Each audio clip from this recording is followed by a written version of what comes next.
한 주간의 광명시 이슈를 전하는 이슈 클릭. 오늘은 일간경위 배종석 국장님을 모셨습니다. 네, 안녕하세요.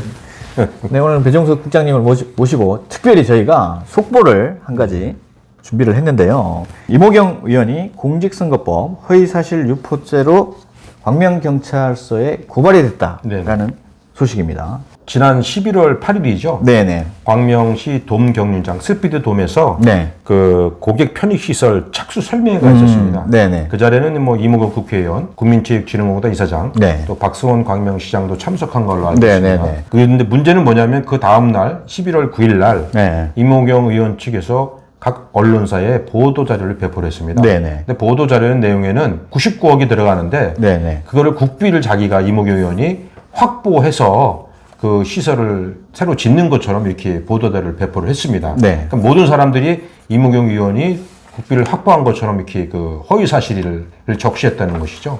그래서 그 부분에 대해서 광명경찰서에 공직선거법 허위사실 유포죄 또 허위사실 공표죄로 고발이 된 걸로 알고 있습니다. 임모경 의원실에서 배포한 이 보도자료가 문제가 지금 처음이 아니었어요. 그죠? 그렇죠. 지난 14일에 저희가 임모경 의원실에서 보낸 보도자료에 문제를 제기를 했는데 그때 그 내용이 뭐였냐면 그 완공 후에 바로 광명시에서 기부 체납되어 광명시가 운영한다라고 네네. 했지만 사실관계를 알아보니 20년 동안 국민체육진흥공단에서 운영을 하고 그쵸. 그죠? 그 이후에 광명시가 운영을 하더라라고 하는 부분들 이 부분도 또 문제가 됐는데 저희가 또 취재를 하면서 선관위에 좀 의뢰를 했는데 선관위에서도 좀 여러 가지 좀 문제가 좀 있었죠, 그죠? 그렇죠. 예. 지금 말씀하신 것처럼 그게 20년 동안 국민체육진흥공단에서 운영이 됩니다. 네네. 지금 그 허위 사실이 될 수 있는 게 아마 이게 그때 당시에도 아마 정정 보도 자료가 배포로 된 걸로 알고 있습니다. 네네. 근데 이제 문제는 뭐냐면 광명 선관위에서 이런 부분을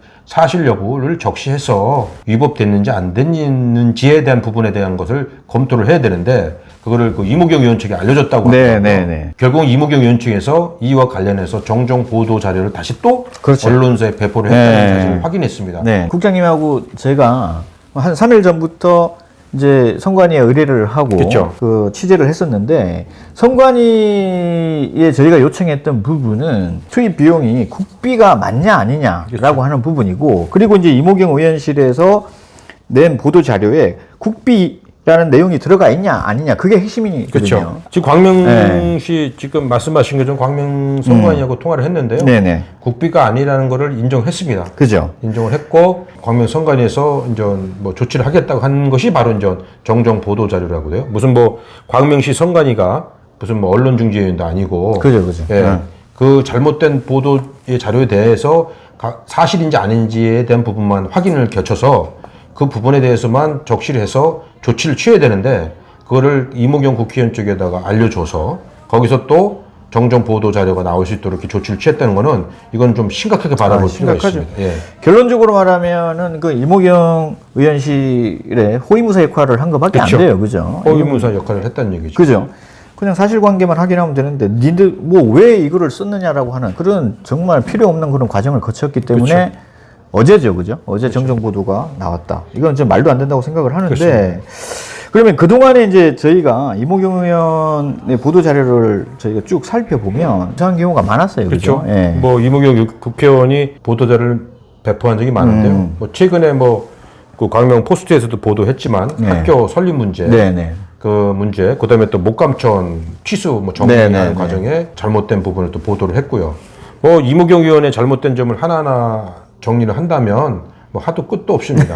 한도 끝도 없는데 네. 어쩌면 이번에 그 허위사실 유포죄가 가장 클 수가 있어요. 그렇죠. 이거는 뭐 내년 국회의원 선거에 출마를 못할 수도 있습니다. 네네. 이거 사실로 돼서 처벌이 된다면 네. 기소가 돼서 재판에 넘겨진다면 심각한 문제를 볼 수가 있죠. 그러니까 이제 뭐 말씀하신 것처럼 그동안 이제 소방박물관 관련된 내용이나 그렇죠. 학교 신설 관련된 내용을 이와 유사하게 거의 허위 사실과 가깝게 지금 보도자료를 그렇죠.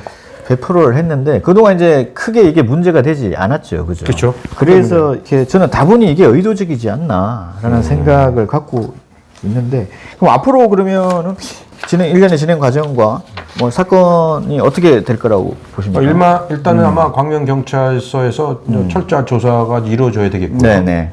그다음에 이것이 이제 아마 국민의 심측에서 그 강력하게 또 수사를 촉구하는 네. 성명서가 또 발표가 될 걸로 알고 있습니다. 그러면 이무경 국회의원에 대해서 사법 처리 여부는 좀 더 시간을 두고 좀 지켜볼 필요는 있습니다. 아마 이게 이번 이무경 국회의원의 이 고발건이 네. 내년 광명 지역 총선에 큰 소용돌이로 작용할 수 있다고 저는 판단합니다. 네네. 그 마지막으로 제가 이제 광명 경찰서에 말씀을 드리면 좀 적극적인 수사를 부탁드린다. 네, 그런 그렇습니다. 말로 이번 방송을 마치도록 하겠습니다. 네. 시청해 주셔서 감사합니다.